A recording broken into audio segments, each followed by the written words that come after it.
Olá pessoal, tudo bem? Quero aqui chamar a sua atenção para um assunto interessante, a inerrância das Escrituras.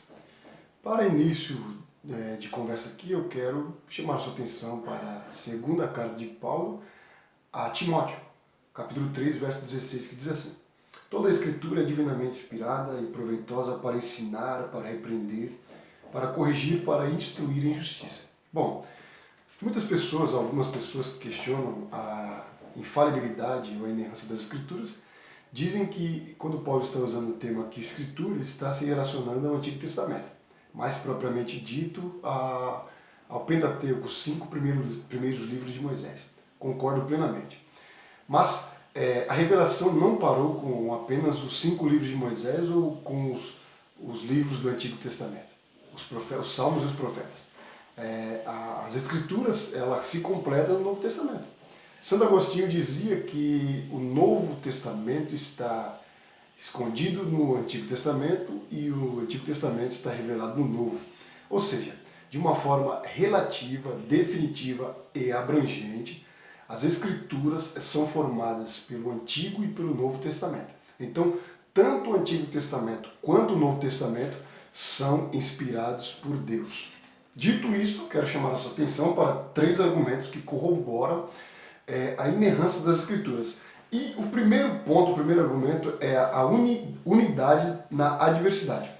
40 autores diferentes em um período de aproximadamente 1.500 anos foram usados por Deus para registrar de modo infalível todo o conteúdo da revelação divina. Deus usou homens de diversos lugares e diversas culturas. Alguns eram cultos, como Moisés, Salomão e Paulo. Outros viviam em palácios, como Isaías e Daniel. Mas outros eram iletrados, como Amós e Pedro.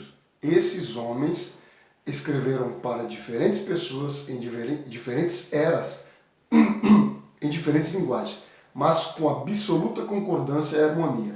Certamente, ela é absoluta e singular. Então nós vemos aqui a diversidade, a unidade na diversidade.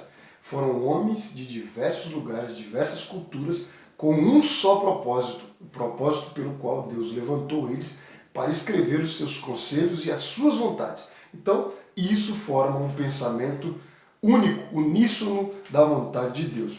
Segundo argumento, o cumprimento das profecias. A Bíblia não é só um livro histórico, mas também profético. Deus anuncia o fim desde o começo. Isaías capítulo 43, verso 9 e 10. Só Deus pode fazer isso. Capítulo 41 de Isaías, verso 21 a 23. As profecias bíblicas não são vagas, mas predições específicas. A história tem testemunhado a infalibilidade das profecias bíblicas.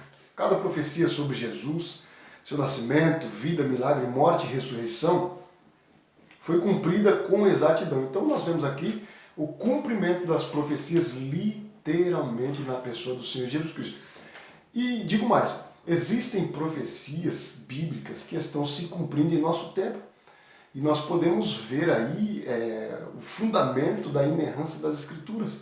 Olhemos para o Oriente Médio, para o Irã, para esses países orientais, na Palestina ali, os judeus, e nós vemos ali a guerra territorial que foi predita lá no livro de Gênesis, que é a luta entre os descendentes de Ismael e os descendentes de Isaac. Nós vemos isso cumprido literalmente. Então, nós vemos aqui mais um argumento que é o cumprimento das profecias. E por último, em terceiro lugar, o instrumento de transformação. Quando lemos a Bíblia, somos lidos por ela. Enquanto interpretamos as Escrituras, ela nos interpreta. Esquadrinhemos o texto e o texto nos esquadrinha. Expomos as nossas crenças, experiências e segredos. Poderíamos dizer que as Escrituras é que se aplica a nós. Pronto, contudo eu quero concluir dizendo, as pessoas que questionam a veracidade, a interpretação, ou melhor, a inspiração da Escritura, a infalibilidade das Escrituras, eles não conseguem explicar por que um livro, esse livro impacta tanto e produz tanto efeito na história que é a Bíblia.